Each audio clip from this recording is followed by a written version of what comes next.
Dear students, welcome.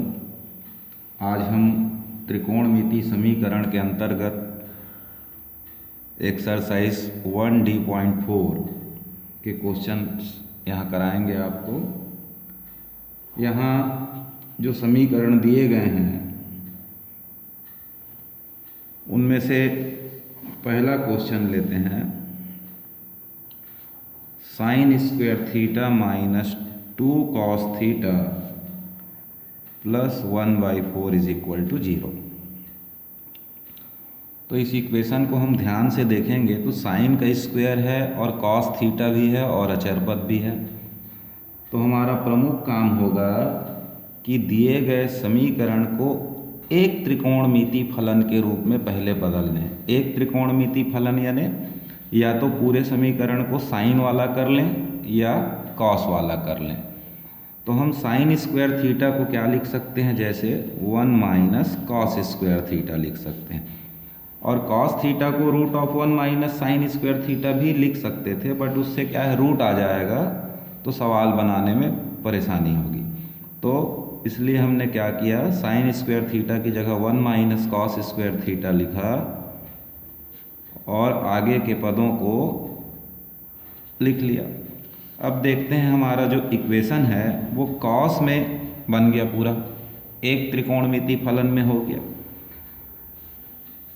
तो 4 एकम 4 एक 5 हो जाएगा। ये 5/4 ऋण कॉस वर्ग थीटा ऋण 2 कॉस थीटा बराबर 0। इसको थोड़ा और आगे हल करें तो 4 का तिर्यक गुणा हुआ,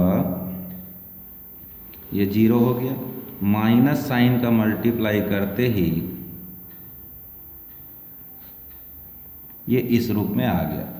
तो कक्षा 10वीं में हमने वर्ग समीकरण या द्विघात समीकरण पढ़ा है। तो ये कॉस थीटा में क्या है, कॉस थीटा चर में एक वर्ग समीकरण दिखाई देता है। तो देखेंगे गुणा करने पर 5 चौक 20 आना चाहिए और घटाने पर 8 आना चाहिए। तो 10 दूनी 20 होगा और 10 में 2 घटाएंगे तो 8 आएगा। यानी हम यहाँ पर ऐसे समीकरण को हल कर रहे हैं जिसे वर्ग समीकरण का स्वरूप दिया जा रहा है। तो कॉस थीटा में एक वर्ग समीकरण ये बनता है। तो गुणनखंड विधि का प्रयोग करते हुए इसको आगे हल करें तो 10 कॉस थीटा ऋण 2 कॉस थीटा ऋण 5 बराबर 0 हो जाएगा। शुरू के दो पदों को कोष्टक में लेंगे, माइनस साइन बाहर तो ये प्लस में चेंज हुआ। यहाँ से 2 कॉस थीटा कॉमन लीजिए तो बचेगा 2 कॉस थीटा प्लस 5 और यहाँ से 1 कॉमन लेंगे तो 2 कॉस थीटा प्लस 5। एक ब्रैकेट में आ गया 2 कॉस थीटा प्लस 5 और सेकेंड ब्रैकेट में आ गया 2 कॉस थीटा माइनस 1। दोनों को अलग अलग 0 के इक्वल लेते हैं।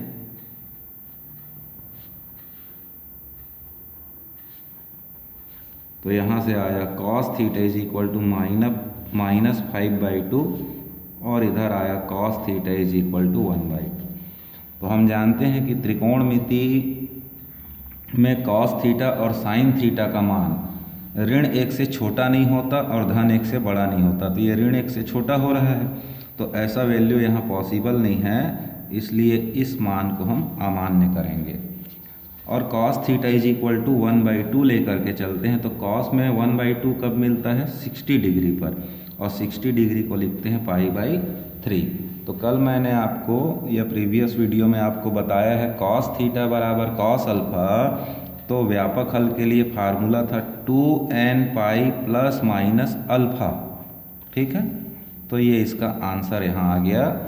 दिए गए त्रिकोणमिति समीकरण का व्यापक हल, ठीक, या हल कहें, सामान्यतः हल कहा गया है पर हम यहाँ व्यापक हल ही लिखते हैं। तो थीटा बराबर 2n पाई प्लस माइनस π/3 इसका सलूशन होगा। ठीक, इस एक्सरसाइज में लगभग सभी प्रश्न इसी प्रकार के हैं। थोड़ा भी परिवर्तन यहाँ पर दिखाई नहीं दे रहा है, बस आपको समझने का थोड़ा प्रयास करना है। तो हम लेते हैं क्वेश्चन नंबर 11। ठीक, तो इसमें दिया गया है tan theta minus √3 cot theta plus 1 बराबर √3। अभी इसको देखते हैं तो ये टेन थीटा और कॉट थीटा दो अलग अलग त्रिकोणमिति फलन में है और किसी का भी घात 2 नहीं दिख रहा है। तो इसको थोड़ा आगे बढ़ा करके देखते हैं। टेन थीटा कॉट थीटा को लिख सकते हैं 1/10 थीटा प्लस 1 प्लस √3। अब टेन थीटा हर में है तो इसका सभी में गुणा कर देंगे तो वो हर से हटेगा। तो tan square theta minus √3 plus tan theta is equal to √3 tan theta में ये चेंज हो जाता है। अब ये टेन में एक वर्ग समीकरण के रूप में आ गया, पक्षांतर कर लीजिए। तो ये हुआ tan square theta minus √3 tan theta plus tan theta minus √3 is equal to 0। शुरू के दोनों पदों को ध्यान से देखिए तो इसमें से टेन थीटा उभयनिष्ठ लिया जा सकता है। तो ये आ जाएगा टेन थीटा माइनस √3 और यहाँ से कुछ नहीं निकल रहा है तो 1 बाहर लिए तो ये दूसरा ब्रैकेट बन गया। तो टेन थीटा माइनस √3 एक कोष्टक में आ गया और टेन थीटा प्लस 1 दूसरे कोष्टक में आ गया। अब इन दोनों को अलग अलग शून्य के बराबर ले लेंगे। तो देखते हैं टेन थीटा माइनस √3 बराबर 0 या टेन थीटा प्लस 1 बराबर 0। तो यहाँ से मिला टेन थीटा बराबर √3 और tan theta is equal to -1। तो √3 टेन थीटा में कब होता है? टेन 60 डिग्री के लिए यानी π/3 और टेन थीटा बराबर टेन अल्फा के लिए आपको कल व्यापक हल बताया गया था। तो थीटा बराबर लिखते हैं n पाई प्लस अल्फा यानी π/3। अब tan theta is equal to -1 तो -1 कब होता है? 3π/4। इसके लिए भी मैंने आपको प्रीवियस वीडियो में चार्ट बताया था। अब टेन थीटा बराबर टेन अल्फा के लिए व्यापक हल लिखेंगे तो n पाई प्लस 3π/4। तो हमारा ये दोनों क्या हो जाएगा? आंसर में हम लिख सकेंगे n pi plus π/3 and n pi plus 3π/4। ठीक, फिर लेते हैं क्वेश्चन नंबर 17। तो इसमें दिख रहा है cos 2 थीटा बराबर √2 प्लस 1 ब्रैकेट में और सेकेंड ब्रैकेट में cos थीटा माइनस 1/√2 दिख रहा है। तो cos 2 थीटा का फार्मूला हम जानते हैं 2 cos स्क्वायर थीटा माइनस 1। फिर इस √2 का गुणा cos थीटा से कर दीजिए। फिर इस √2 का गुणा -1/√2 से करेंगे तो -1 आया। फिर इस 1 का गुणा करिए तो cos थीटा, फिर इस 1 का गुणा इससे करिए -1/√2। दोनों तरफ से -1 कैंसिल कर देंगे, बाकी शेष पदों को पक्षांतर कर लीजिए। तो 2 cos square theta minus √2 cos theta फिर minus cos theta plus 1/√2 is equal to 0। इन दोनों में से √2 cos थीटा कॉमन लेंगे तो यहाँ बचेगा √2 cos थीटा माइनस 1। यहाँ से 1/√2 बाहर लीजिए तो यहाँ नहीं होने के कारण √2 cos थीटा होगा और माइनस साइन बाहर होने के कारण यहाँ माइनस लगेगा इज इक्वल टू 0 हुआ। अब दोनों कोष्टक से देखते हैं √2 cos थीटा माइनस 1 बाहर तो दूसरे ब्रैकेट में √2 cos थीटा माइनस 1/√2 बाहर हुआ। अलग अलग जीरो के इक्वल लीजिए, देखेंगे तो यहाँ से आ गया cos theta is equal to 1/√2 और यहाँ से आएगा cos theta is equal to 1/2।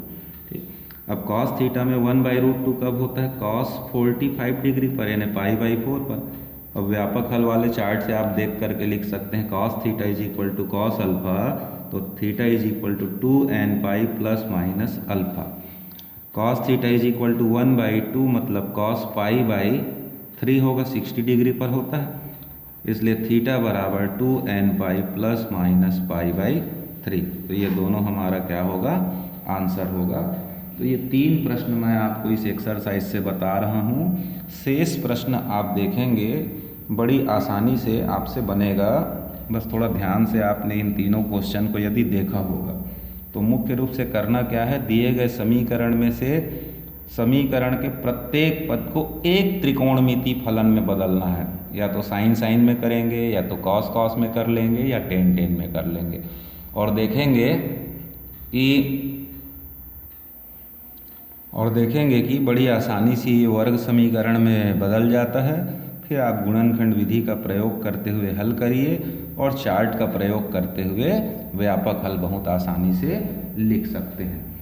Next video में फिर हम नेक्स्ट एक्सरसाइज और नए प्रकार का समीकरण जो दो अपवर्त कोण युक्त होगा, ऐसे समीकरणों को हल करना आपको बताएंगे। यदि आपने इसके पूर्व के वीडियो को नहीं देखा होगा तो डिस्क्रिप्शन बॉक्स में उसका लिंक दिया जा रहा है, पहले उसको देख लीजिए, फिर इस वीडियो को देखेंगे तो अच्छे से समझ में आएगा।